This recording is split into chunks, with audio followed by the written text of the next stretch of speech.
أقم الصلاة يا حسن، أقم الصلاة. صلاتكم عباد الله.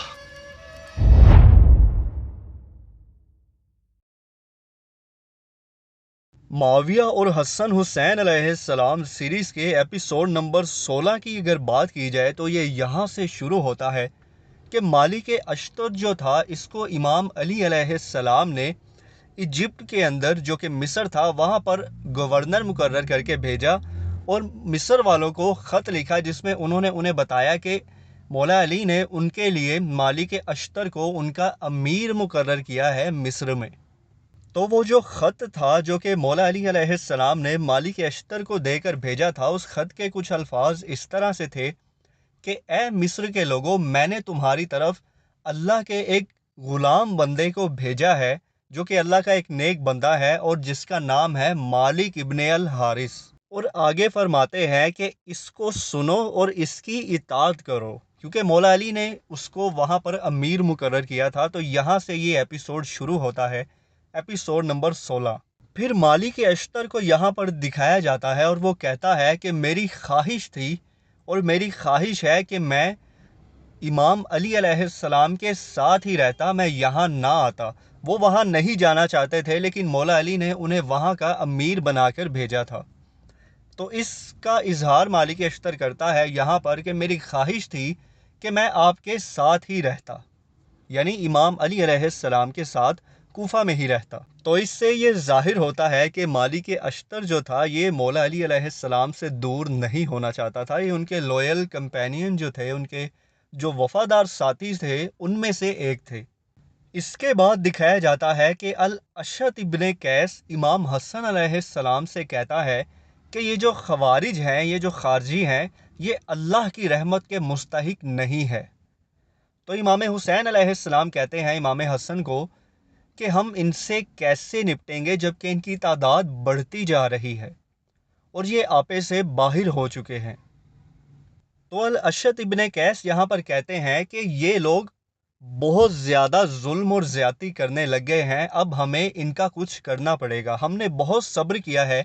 انہی کی وجہ سے سیدنا عثمان بن عفان رضی اللہ عنہ شہید کیے گئے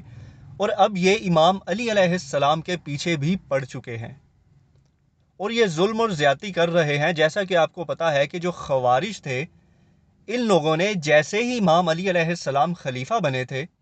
اور آپ نے جنگ صفین میں معاویہ رضی اللہ عنہ کے ساتھ جب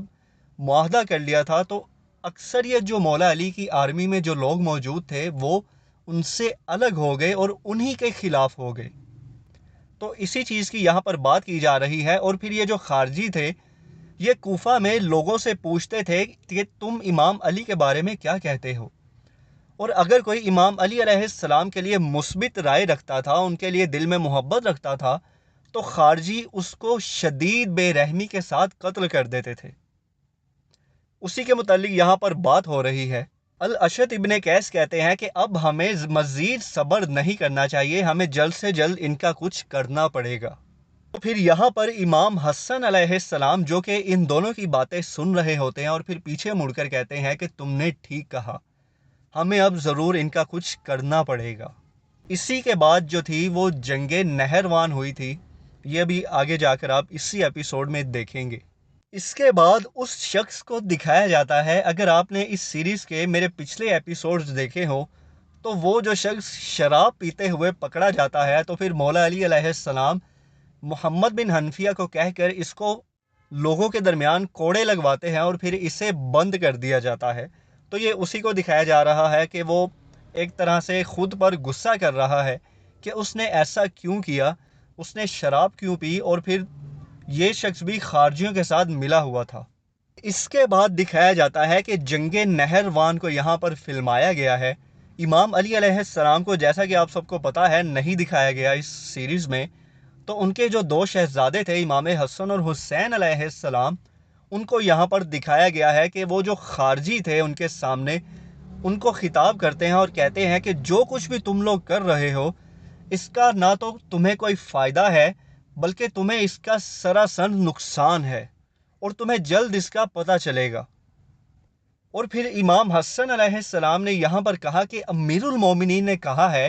کہ تم لوگوں کو ایک موقع دیا جائے گا کہ تم میں سے جو کوئی بھی یہ سرکشی چھوڑ دے گا جو وہ کر رہا ہے تو اسے معاف کر دیا جائے گا۔ لیکن خارجی جو تھے وہ ڈھیٹ پن پر اترے ہوئے تھے اور وہ ان کی بات نہیں سن رہے تھے۔ اگر آپ ویکیپیڈیا پر بھی جائیں گے، جنگ نہروان کے بارے میں پڑھیں گے، وہاں پر بھی آپ کو یہ الفاظ ملیں گے کہ مولا علی علیہ السلام نے جتنے بھی خارجی ان کے خلاف اکٹھے ہوئے تھے نہروان میں، انہیں کہا تھا کہ اگر تم ابھی جو کچھ کر رہے ہو کرنا چھوڑ دو تو میں وعدہ کرتا ہوں اسی جنگ کے میدان میں تمہیں معاف کر دوں گا۔ اگر جو کچھ تم نے کیا ہے اس پر تم توبہ کرو اللہ سے اور واپس دین کی طرف پلٹ آؤ۔ یہی یہاں پر امام حسن علیہ السلام ان لوگوں سے کہتے ہیں۔ تو امام حسن علیہ السلام جب ان خارجیوں کو سمجھاتے ہیں تو ان کے جو سرگنا تھے، جو لیڈ کر رہے تھے، وہ کہتے ہیں کہ ہم لوگ اسلام کے اوپر قائم ہیں جبکہ تم لوگ مرتد ہو چکے ہو۔ تو آپ اندازہ لگا سکتے ہیں ان کی ذہنیت کا کہ یہ اس قدر بھٹک چکے تھے کہ یہ مولا علی علیہ السلام اور انہی کی جماعت کو باغی جماعت کہہ رہے تھے۔ یہی وہ لوگ تھے جنہوں نے جنگ صفین میں مولا علی علیہ السلام اور معاویہ رضی اللہ عنہ کے درمیان لوگوں کو قتل کیا۔ انہی کی وجہ سے مسلمانوں کے اندر پھوٹ پڑی اور انہی کا خاتمہ جنگ نہروان میں بھی کچھ لوگوں کا تو ہو گیا تھا، لیکن بہت سارے لوگ یہاں سے بھی بھاگ گئے تھے، اور انہی میں سے ایک خبیث شخص عبد الرحمن ابن ملجم بھی تھا جو اس جنگ میں موجود تھا، لیکن جب خارجیوں کو شکست ہوئی تو وہ یہاں سے بھاگ گیا۔ اس کے بعد الاشت ابن قیس یہاں پر خارجیوں کو مخاطب کر کر کہتے ہیں کہ تم لوگوں نے ہمارے بہت سارے بھائیوں کا قتل کیا ہے اور اب ہم تمہیں نہیں چھوڑیں گے۔ اور پھر یہاں سے جنگ کا آغاز ہوتا ہے، اور آپ دیکھیں گے اس میں کہ مولا علی کے جو دو شہزادے تھے، جو دو شیر تھے، امام حسن اور حسین علیہ السلام، وہ کس طرح سے لڑتے ہیں اور خارجیوں کو جہنم واصل کرتے ہیں۔ اس جنگ میں مولا علی علیہ السلام خود بھی موجود تھے، لیکن انہیں فلمایا نہیں گیا، جیسا کہ میں نے آپ سے پہلے بھی کہا ہے۔ تو جب جنگ شروع ہوتی ہے تو بہت سارے خارجی قتل ہو جاتے ہیں، اور امام حسن اور حسین علیہ السلام آگے بڑھ بڑھ کر ان کو قتل کرتے ہیں۔ یہاں پر بھی ایک سین دکھایا گیا ہے کہ ایک خارجی امام حسن علیہ السلام کی تلوار کے نیچے جب آتا ہے تو وہ رحم کی بھیک مانگتا ہے، تو امام حسن علیہ السلام اسے چھوڑ دیتے ہیں۔ خیر، یہ جنگ جاری رہتی ہے، اور پھر یہاں پر جو 3 ٹوٹل سرگنا تھے خارجیوں کی طرف سے، ان میں سے 2 تو قتل ہو جاتے ہیں، یہیں پر مارے جاتے ہیں، لیکن جو تیسرا تھا عبد الرحمن ابن ملجم، یہ یہاں سے کسی طرح بچ کر بھاگ جاتا ہے۔ خیر، امام علی علیہ السلام اور ان کے لشکر کو اس میں واضح فتح مل جاتی ہے۔ اس کے بعد دکھایا جاتا ہے کہ کوفہ کے حالات پہلے سے بہتر ہو جاتے ہیں، کیونکہ خارجی جو تھے ان کا بظاہر تو خاتمہ ہو چکا تھا، لیکن ابھی بھی کچھ خارجی یہاں پر موجود تھے جن کا کسی کو علم نہیں تھا، کیونکہ یہ لوگ منافق تھے۔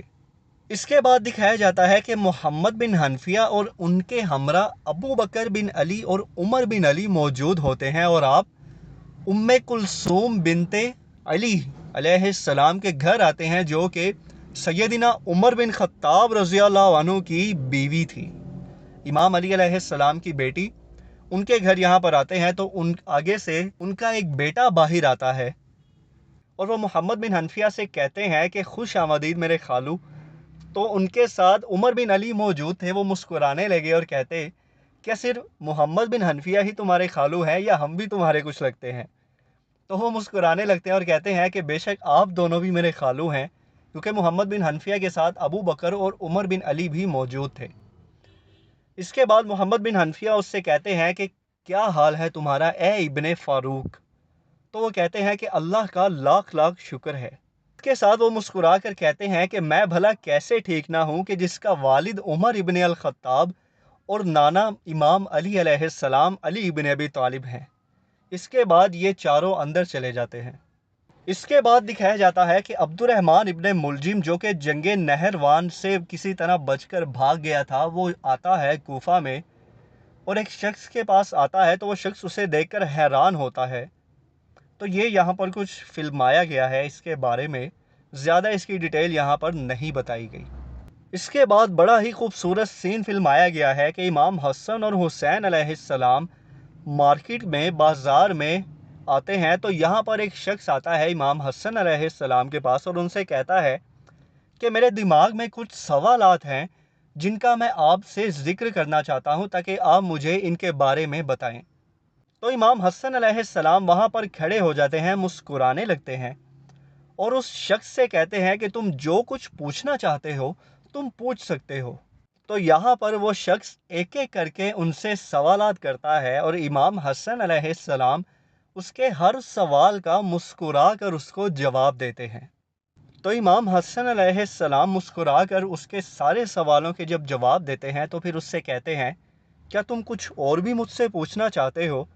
تو وہ شخص مسکراتا ہے اور امام حسین علیہ السلام کی طرف متوجہ ہو کر انہیں کہتا ہے کہ حسین کیا آپ کچھ نہیں بتائیں گے؟ تو امام حسین علیہ السلام کہتے ہیں کہ مجھے بتانے کی ضرورت ہی نہیں پڑے گی جبکہ حسن ابن علی میرا بھائی ہمارے پاس موجود ہے۔ یعنی امام حسین علیہ السلام کا کہنا تھا کہ حسن کے ہوتے مجھے کسی بھی چیز کے بارے میں بتانے کی ضرورت ہی پیش نہیں آئی۔ اس کے بعد امام حسین علیہ السلام سلام کرتے ہیں اور پھر یہ دونوں بھائی، یہ دونوں جنت کے سردار یہاں سے چلے جاتے ہیں۔ اس کے بعد دوبارہ دکھایا جاتا ہے کہ یہ جو عبد الرحمن ابن ملجم تھا، یہ جس شخص کے پاس گیا تھا وہاں پر یہ دونوں بیٹھے ہوتے ہیں اور وہ شخص ابن ملجم سے کہتا ہے کہ مجھے ڈر ہے کہ اب ہمارا کیا ہوگا کیونکہ علی ابن ابی طالب یہاں پر خلیفہ ہے۔ ظاہر سی بات ہے یہ لوگ خارجی تھے اور ان لوگوں نے بہت کچھ غلط کیا تھا، تو انہیں اب ڈر تھا جو کچھ نہروان میں ان کے ساتھیوں کے ساتھ ہوا وہ کہیں ان کے ساتھ بھی نہ ہو جائے۔ یہیں پر ابن ملجم خبیث شخص کھڑا ہوتا ہے اور اپنے سامنے موجود شخص سے کہتا ہے کہ میں اب علی کو نہیں چھوڑوں گا، اس نے ہمیں بہت نقصان پہنچایا ہے، میں آج مسجد میں جاؤں گا، وہاں پر میں کھانا بھی کھاؤں گا اور پھر علی کا انتظار کروں گا زہر میں ڈوبی ہوئی تلوار لے کر، اور موقع دے کر میں معاذ اللہ اسے قتل کر دوں گا، جو کہ اس خبیث نے کر بھی دیا تھا۔ تو یہ اسی کے متعلق یہاں پر پلاننگ کر رہا ہے، منصوبہ بنا رہا ہے۔ اس کے بعد دوسری طرف دکھایا جاتا ہے کہ سیدنا معاویہ رضی اللہ عنہ نماز پڑھ رہے ہوتے ہیں اور جیسے ہی نماز سے فارغ ہوتے ہیں تو جا کر ایک دسترخوان پر کچھ لوگوں کے ساتھ بیٹھتے ہیں اور انہیں کہتے ہیں کہ تم لوگ کیا سوچ رہے ہو؟ تو وہ کہتے ہیں کہ ہم اللہ کا ذکر کر رہے تھے۔ تو معاویہ رضی اللہ عنہ کہتے ہیں بے شک اللہ نے ہی ہمیں یہاں پر جمع کیا ہے، ہم یہاں پر ایک ساتھ بیٹھے ہیں۔ اس کے بعد دکھایا جاتا ہے کہ سیدنا معاویہ رضی اللہ عنہ اللہ کے نبی صلی اللہ علیہ وآلہ وسلم کی تعریف بیان کرتے ہیں اور پھر ان کی ایک حدیث پڑھتے ہیں، تو ایک خارجی شخص جو یہاں پر معاویہ رضی اللہ عنہ کو قتل کرنے کے ارادے سے آیا تھا، جب معاویہ رضی اللہ عنہ حدیث بیان کرتے ہیں تو وہ اٹھ کر دور جا کر بیٹھ جاتا ہے اور پیچھے مڑ کے ان کی طرف دیکھنے لگتا ہے۔ یہ سین آپ دیکھیں یہاں پر۔ اب یہ جو خارجی شخص تھا جو یہاں پر انہیں مسجد میں قتل کرنے کے ارادے سے آیا تھا، جب وہ دیکھتا ہے کہ معاویہ رضی اللہ عنہ تو اس قدر حدیث بیان کر رہے ہیں اور اللہ کا اور اللہ کے نبی کا ذکر کر رہے ہیں، تو وہ ایک حیران سا ہو جاتا ہے۔ بہت سارے لوگوں کو شاید نہیں معلوم کہ جب امام علی علیہ السلام کو فجر کی نماز میں زخم لگا، آپ کو قتل کرنے کے ارادے سے ابن ملجم کوفہ میں آیا، اس وقت دو اور خارجی بھی تھے جو دو اور ملکوں میں موجود تھے۔ ایک شخص مصر میں گیا تھا عمرو بن عاص رضی اللہ عنہ کو شہید کرنے، قتل کرنے، اور دوسرا شخص شام میں گیا تھا معاویہ رضی اللہ عنہ پر حملہ کرنے، اور یہ وہی شخص ہے۔ اور تیسرا ابن ملجم تھا جس نے مولا علی علیہ السلام کو شہید کیا۔ یہ تینوں نے ایک ہی ساتھ منصوبہ بنایا تھا کہ تینوں الگ الگ ملکوں میں جا کر فجر کی نماز کے دوران ان تین لوگوں کا کام تمام کر دیں گے۔ تو آپ یہاں پر دیکھ سکتے ہیں کہ خارجی صرف مولا علی علیہ السلام کے دشمن نہیں تھے، یہ ہر اس شخص کے دشمن تھے کہ جو کہ اسلام کے لیے ایک مضبوط ڈھال تھا، جیسے کہ معاویہ رضی اللہ عنہ اور عمرو بن العاص۔ مولا علی علیہ السلام کے علاوہ یہ دونوں ہی بہت بڑے صحابہ ہیں۔ وہ الگ بات ہے کہ مولا علی علیہ السلام کا رتبہ بہت بلند ہے کیونکہ آپ اہل بیت میں سے ہیں اور پھر آپ سب سے پہلے مسلمان بھی ہیں، تو آپ کے فضائل بہت زیادہ ہیں۔ البتہ ان دونوں کا مولا علی علیہ السلام کے ساتھ کوئی کمپیریزن نہیں کیا جا سکتا، لیکن اگر مولا علی علیہ السلام کو سائڈ پر رکھا جائے، ان کو الگ کیا جائے، تو پھر یہ دونوں لوگ بھی، ان کا مرتبہ بھی بہت بلند تھا، جن میں عمرو بن العاص اور سیدنا امیر معاویہ رضی اللہ عنہ تھے. ٹھیک ہے، تو یہ خارجی یہاں پر وہی حیران ہوتا ہے یہ سب سن کر جب معاویہ رضی اللہ عنہ حدیث بیان کرتے ہیں. پھر اس کے بعد دوسری طرف دکھایا جاتا ہے کہ ابن ملجم ایک خنجر نکالتا ہے، اس کا ساتھی اسے چھونے لگتا ہے تو وہ کہتا ہے نہیں ایسا مت کرو کیونکہ اسے میں نے زہر میں ڈبو کر رکھا ہے. اس کے بعد بھی ایک بڑا خوبصورت اور دلچسپ سین یہاں پر دکھایا گیا ہے کہ بازار میں امام حسن علیہ السلام جاتے ہیں، ان کے ساتھ محمد بن حنفیہ، عمر بن علی اور ابو بکر بن علی بھی موجود ہوتے ہیں، اور یہ تینوں باتیں کر رہے ہوتے ہیں کہ ہم نے کتنا مشکل وقت دیکھا کہ ہم بازار میں آنا ہی چھوڑ چکے تھے. اب یہاں پر دکھایا یہ گیا ہے کہ سب کچھ ٹھیک ہو چکا ہے جنگ نہروان کے بعد، اور امن و امان قائم ہو چکا ہے، اسی کے متعلق یہاں پر بات ہو رہی ہے. اور یہاں پر ایک بہت ہی خوبصورت چیز، ایک ڈیٹیل اگر آپ نوٹ کریں تو امام حسن علیہ السلام خود لوگوں کو سلام کر رہے ہوتے ہیں. آپ انتظار نہیں کرتے کہ کوئی آپ کو سلام کرے، آپ خود لوگوں کو سلام کرتے ہوئے بازار سے گزر رہے ہوتے ہیں. اس کے بعد دکھایا جاتا ہے کہ وہ تینوں خارجی اپنی اپنی جگہ جا کر بیٹھ جاتے ہیں. ایک شخص عمرو بن العاص رضی اللہ عنہ کو قتل کرنے کے لیے مصر میں مسجد میں پہنچ جاتا ہے فجر کی نماز کے وقت. دوسرا شخص شام میں معاویہ رضی اللہ عنہ کو قتل کرنے کے لیے پہنچ جاتا ہے فجر کی نماز کے ہی وقت. اور تیسرا شخص ابن ملجم مولا علی علیہ السلام کو شہید کرنے کے ارادے سے کوفہ کی مسجد میں پہنچ جاتا ہے. یہ تینوں جا کر اپنی اپنی جگہ لیتے ہیں، اور آپ دیکھ سکتے ہیں کہ ایک خارجی دیکھتا ہے کہ معاویہ رضی اللہ عنہ مسجد کی طرف آ رہے ہیں تو وہ انہیں دیکھ رہا ہوتا ہے اور گھبرا بھی رہا ہوتا ہے، کیونکہ معاویہ رضی اللہ عنہ بھی کوئی عام شخص نہیں تھے، آپ صلی اللہ علیہ وآلہ وسلم کے ساتھ جنگوں میں شریک رہے تھے، تو آپ ایک جلیل القدر صحابہ تھے.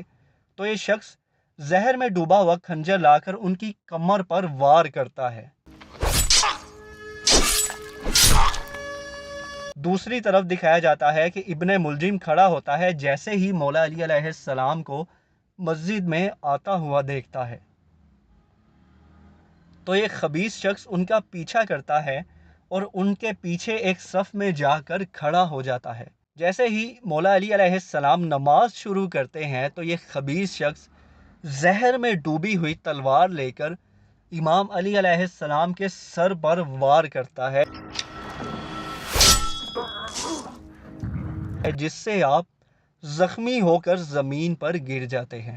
تو جب آپ زمین پر گرتے ہیں تو لوگ ابن ملجم کو تو دبوچ لیتے ہیں، پکڑ لیتے ہیں، پھر امام حسن اور حسین علیہ السلام آگے آتے ہیں اور رونے لگتے ہیں. تو مولا علی زخمی حالت میں اپنے بیٹے حسن ابن علی علیہ السلام سے کہتے ہیں کہ حسن، نماز کو جاری رکھو، نماز کو کمپلیٹ کرو، نماز کسی صورت نہیں چھوٹنی چاہیے. تو آپ دیکھیں کہ کیسی تربیت ہے، اور یہ اہل بیت کی ہی ایسی تربیت ہو سکتی ہے اور کسی کی نہیں ہو سکتی. مولا علی علیہ السلام شدید زخمی تھے، زہر میں ڈوبی ہوئی تلوار سے آپ پر حملہ کیا گیا، آپ زمین پر گرے ہوئے تھے، اس کے باوجود بھی اپنے بیٹے حسن ابن علی سے کہا کہ نماز مکمل کرو حسن، نماز مکمل کرو. تو حسن ابن علی علیہ السلام رونے لگتے ہیں یہ سن کر، اور پھر خود کو سنبھال کر کھڑے ہوتے ہیں اور لوگوں سے کہتے ہیں کہ امیر المومنین نے حکم دیا ہے کہ نماز مکمل کرو، نماز کسی بھی قیمت پر چھوٹنی نہیں چاہیے. یہ ہے تربیت، یہ ہے اہل بیت. اسی لیے کہا جاتا ہے کہ بعد از انبیاء صلی اللہ علیہ وآلہ وسلم، تمام نبیوں کے بعد اگر کسی کا مرتبہ اس دنیا میں ہے تو وہ اہل بیت کا ہے. اہل بیت سب سے بلند ہے. یہ بلندیاں ایسے ہی نہیں مل گئی، بہت قربانیاں دی گئی ہیں. دوسری طرف دکھایا جاتا ہے معاویہ رضی اللہ عنہ پر جب حملہ کیا گیا تو آپ شدید زخمی ہو کر زمین پر گر پڑے، لیکن آپ کی زندگی بچ گئی، کیونکہ آپ کی کمر پر حملہ کیا گیا تھا جس سے آپ زخمی تو ہوئے لیکن آپ کی جان نہیں گئی اور آپ بچ گئے. جبکہ مولا علی علیہ السلام کے سر پر وار کیا گیا تھا اور آپ شدید زخمی ہوئے، اور پھر اسی زخم میں آپ اس دنیا سے چلے گئے. رہی بات تیسرے شخص عمر ابن العاص رضی اللہ عنہ کی، تو وہ اس دن نماز پڑھانے آئے ہی نہیں اور وہ بچ گئے، ان پر حملہ ہی نہیں ہوا، ان کی جگہ جو شخص نماز پڑھانے آیا تھا وہ قتل ہو گیا۔ اس کے بعد ایک بہت ہی دل خراج سین یہاں پر دکھایا گیا ہے کہ مولا علی علیہ السلام کے سارے بیٹے آپ کے حجرے کے باہر موجود ہوتے ہیں، عمر بن علی بھی رو رہے ہوتے ہیں اور حسن ابن علی علیہ السلام بھی اللہ کا ذکر کر رہے ہوتے ہیں۔ اتنے میں حسین ابن علی علیہ السلام باہر آتے ہیں تو حسن ان سے پوچھتے ہیں کہ کیا ہوا، معالج نے کیا کہا؟ تو حسین علیہ السلام رونے لگتے ہیں اور وہ کہتے ہیں کہ طبیب نے کہا ہے کہ اب امام علی علیہ السلام کو ٹھیک نہیں کیا جا سکتا، اب ان کا بچنا مشکل ہے۔ جب حسن ابن علی علیہ السلام یہ سنتے ہیں تو وہ روتے ہوئے حجرے کے اندر چلے جاتے ہیں اپنے والد کو دیکھنے کے لیے۔ اس کے بعد دکھایا جاتا ہے کہ کوفے کے لوگ امام علی علیہ السلام کے کمرے کے باہر، گھر کے باہر کھڑے رو رہے ہوتے ہیں۔ آپ دیکھ سکتے ہیں کہ تقریباً کوفے کے سارے ہی لوگ یہاں پر جمع تھے اور مولا علی علیہ السلام کے لیے دعائیں کر رہے تھے، رو رہے تھے۔ اس کے بعد امام حسن اور حسین علیہ السلام، ان کے ساتھ محمد بن حنفیہ موجود ہوتے ہیں، تو ان کی بہن زینب، سیدہ زینب سلام اللہ علیہ آ کر انہیں حوصلہ دیتی ہیں، لیکن حسن ابن علی علیہ السلام روتے ہوئے یہاں سے باہر چلے جاتے ہیں اور ایک ویران جگہ پر جا کر اکیلے بیٹھ کر رونے لگتے ہیں۔ یہ سین جب میں نے دیکھا تو مجھ سے دیکھا نہیں گیا، کیونکہ آپ اندازہ کریں کہ جو ہستیاں جنت کی سردار ہیں انہیں کس قدر تکلیفوں سے گزارا گیا ہے اس دنیا میں۔ یہاں پر یہ ایپیسوڈ ختم ہو جاتا ہے۔